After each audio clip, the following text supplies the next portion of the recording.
Vamos a ver qué opina de todos estos asuntos nuestro invitado de hoy en el análisis de apertura, Miguel Ángel Temprano. Muy buenas tardes. ¿Qué tal? Muy buenas tardes.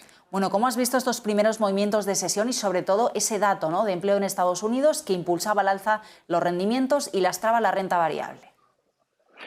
Bueno, yo creo que está todo lo que está ocurriendo, digamos que lo podíamos prever. Y en el caso de que no lo quisiéramos prever, no es que no supiéramos, sino que no queríamos. La situación del empleo en Estados Unidos es una situación de crecimiento estable. La economía se ha levantado, no que se esté levantando, se ha levantado de una manera sostenida muy bien. Y el tema está con las tecnológicas en que es como si ahora a las megacompañías que las tenemos ahora hasta en la sopa, consideramos que solamente pueden valer mucho si estamos encerrados en casa de alguna manera. Esa es una situación un poquito extraña. Miraba hace un momentito un detalle muy llamativo. Durante muchísimo tiempo se habló que el Standard & Poor's 500 lo estábamos mirando mal, que realmente debemos de mirar el 499 quitando a Amazon. Porque Amazon cotizaba de manera sistemática multiplicadores de beneficios al PER por encima de 100, que era una verdadera locura. Bueno, pues Amazon, a pesar de todo eso, a pesar del rebote de hoy y todo eso, está cotizando a 50 y tantos de multiplicador. Que es cierto que es mucho, pero que comparado cuando nos parecía una bicoca, es la mitad. Es que Facebook, que es mucho más valiosa de lo que era antes, cotiza 17. Es decir, que es como el mundo al revés. Ella es cuando la compañía empieza a tener muchísimo más valor, porque estas compañías lo que más valor tienen son los datos que van almacenando de nosotros y que luego Dios sabe lo que hacen con ellos. No tengo ni idea, pero seguro que les vale para obtener beneficios. Ahora las estamos penalizando pues porque toca, es decir, porque como va bien la economía, toca, cuando son compañías que, porque eran growth, yo qué sé, por ese adjetivo, cuando resulta de que son compañías que las tenemos ahora literalmente hasta en la sopa. Miguel Ángel, bueno, eran muy llamativos los movimientos a la baja que veíamos ayer por parte de Facebook. Hoy Amazon, recuperando un poco el terreno perdido en capitalización bursátil de ayer. Sin embargo, son otras las protagonistas que tenemos. Sí que me gustaría, aprovechando lo que estabas mencionando ahora, analizar o ahondar un poquito más en la cuestión de estos grandes movimientos que vemos a veces en los valores que son tan marca Nasdaq, ¿no?, tan marcados por la volatilidad propia del índice. Pero también te quería aprovechar para preguntarte sobre otras compañías que son protagonistas y que también pues más o menos estamos viendo esos mismos volantazos en los movimientos bursátiles, como es el caso de Snap. Es una compañía de la que poco solemos hablar, es la dueña de Snapchat, pero aprovechando que es una red social que ayer Facebook, el gigante de las redes sociales, publicaba cuentas, y aprovechando también además que está disparada un 45%, pues que nos analizaras un poquito el entorno que estamos viendo ahora en este tipo de compañías. Vamos a ver, yo creo que vivimos sobre todo, si lo comparamos no hace con 30 años, simplemente con hace 10 años vivimos en un mundo completamente diferente y quizás no nos demos cuenta cuando miramos en una perspectiva tan corta. Pero el tema de la información, de los datos, dicen que leía un libro que escribió un no sé si era una espía o un trabajador de Google, porque nunca me quedó muy claro lo que era, pero que el hombre lo que venía a decir que Google sabe más de nosotros que nuestra propia mujer y muchas veces más incluso que de nosotros mismos, ¿no? Es decir, la información que todo este tipo de empresas capturan de nosotros y que luego tratan, y ya no como el macrodato o el big data, como se suele llamar, sino como el microdato, es lo que más vale. Muy probablemente en Google lo que más valga es eso. Un día me quedo desconcertado cuando me enteré que había comprado una compañía de termostatos. Y yo dije, ¿para qué quiere una compañía de termostatos Google?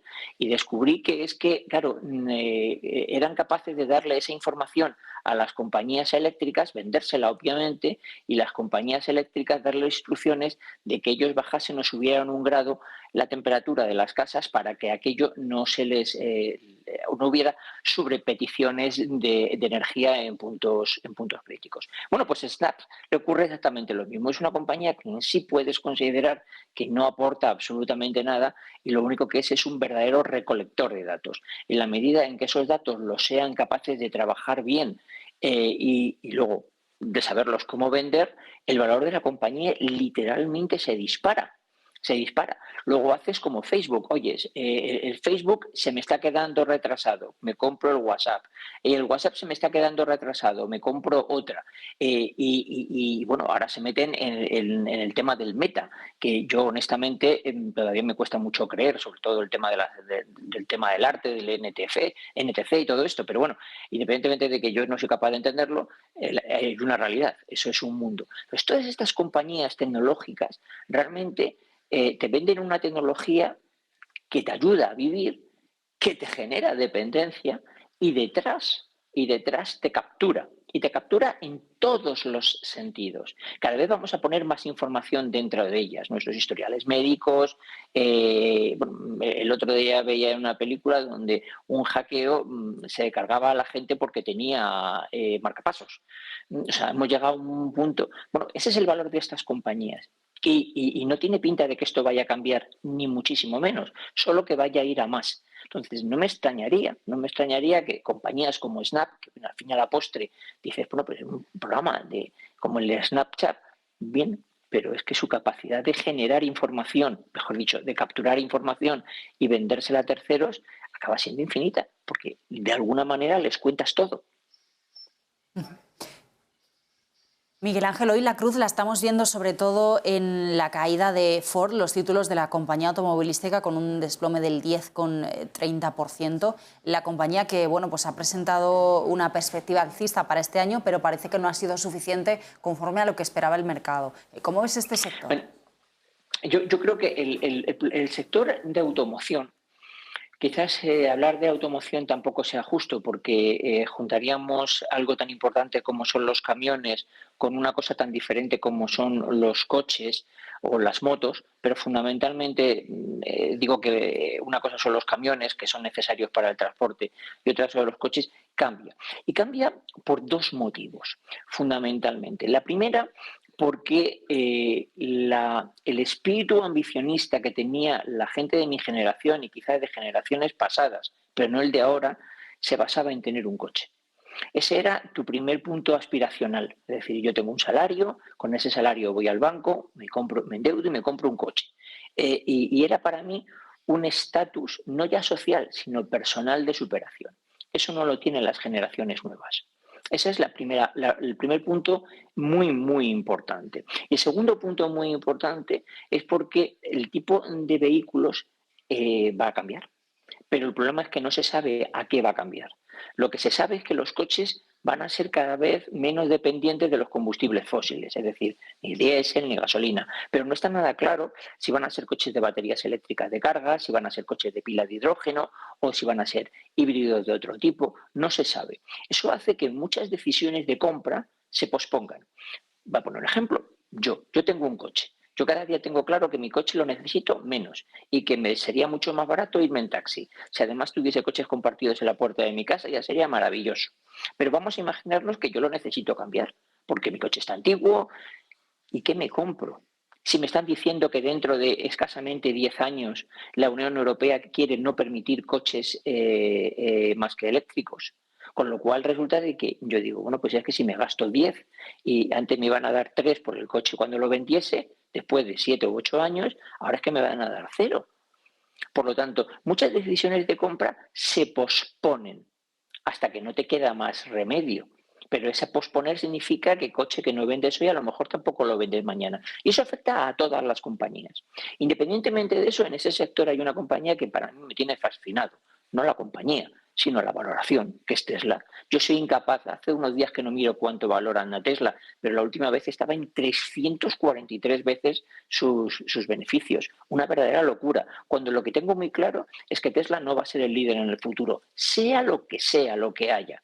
¿Por qué? Pues porque los coches hay que venderlos. Eso de que alguien se compre un coche por internet, bueno, pues está muy bien. Pero esto, cuando tú compras una gran adquisición, la quieres ver. Y yo ya no hablo de un coche, hablo de un frigorífico. Por lo tanto, el que Ford y todo este tipo de compañías sufren, sí, y van a sufrir, sí, y son una buena inversión para el accionista, creo que no, por esos puntos de indecisión, y sus resultados se lastrarán, se verán obligados a hacer grandes inversiones, aunque creo que el futuro de los coches, ya bien sean compartidos, o sean individuales, o sean eléctricos, o sean de pilas de hidrógeno, no van a ser los Tesla, van a ser los Ford, los Renault, los Peugeot de turno. Miguel Ángel, hoy estamos viendo también movimientos al alza para compañías petroleras, como es el caso de Exxon, que ahora mismo sube un 2,8%. También tenemos a Chevron, subiendo pues más de un 1,5%, y estábamos observando de cerca pues bueno los últimos movimientos en el crudo, sobre todo con un West Texas que se impulsaba ya por encima de los $90 el barril, máximos de 2014, lo mismo que estábamos viviendo hace apenas unas jornadas con el Brent, el índice de referencia en el petróleo de referencia en el viejo continente. En el caso del West Texas, de estos movimientos, ¿qué nos indica el hecho de ya empezar a verlo a estos niveles? ¿Hasta qué punto podríamos ver pronto al crudo pulverizando esos $100 que bueno, muchos analistas empezaban a apuntar que lo íbamos a ver pues más pronto que tarde a lo largo de este 2022? O sea, yo creo que al petróleo le está afectando también dos factores críticos.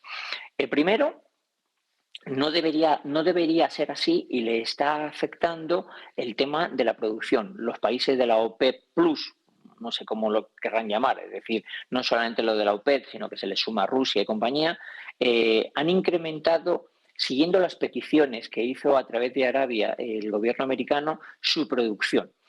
Y los americanos lo hicieron con dos motivos. El primero es porque no les interesa que particularmente los países europeos sufran demasiado con el petróleo, y en segundo lugar porque bueno, ellos son autosuficientes y sus compañías de Shell Oil pues por encima de 54 van como un tiro. Por lo tanto, les va ahora que ni pintado, ¿no? Y el segundo factor que está afectando de una manera brutal es un factor puramente geopolítico, que son las tensiones en la frontera con Ucrania. En el caso hipotético de que las tensiones aumentasen, y es que no cesan, es decir, parece ser que nos estamos calladitos, ahora no va a haber muchos problemas porque empiezan los Juegos de Pekín y por lo tanto, no sé si duran 2 o 3 semanas los Juegos, seguro que no vamos a ver muchas tensiones, pero mientras tanto, los Estados Unidos siguen diciendo todos los días que los rusos siguen almacenando, siguen mandando tropas a la frontera, ahora ya es con Bielorrusia. Eso afecta. El petróleo es de las cosas más sensibles que hay a los conflictos bélicos en países productores de todo lo que podamos encontrar.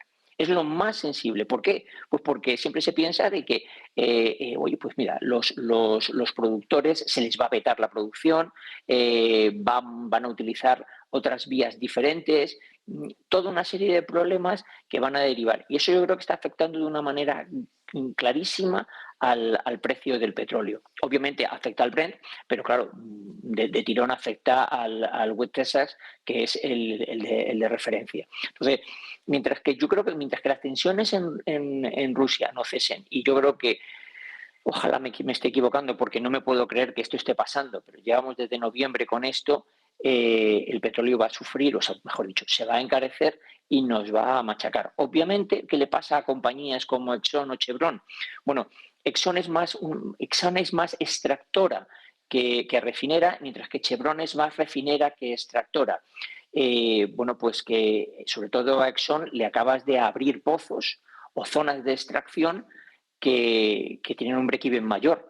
Y Exxon tiene muchos pozos por encima de $80. Entonces, cuando tú subes un precio por encima de $80 de una manera recurrente, le abres muchos puntos de extracción que no les son rentables, por ejemplo, abrirlos a $70. Es decir, compañías como Exxon ocurre eso. Más luego Chevron, que es una grandísima refinera, se aprovecha de que el precio que llega es alto, por lo tanto, los márgenes, al final, quieras o no, suben. Pues Miguel Ángel Temprano, Muchísimas gracias por acompañarnos en esta apertura de sesión, última sesión de la semana. Vamos a ver qué tal sigue Wall Street y qué tal siguen los mercados europeos. Muy buenas tardes y feliz fin de semana. Igualmente, muchas gracias.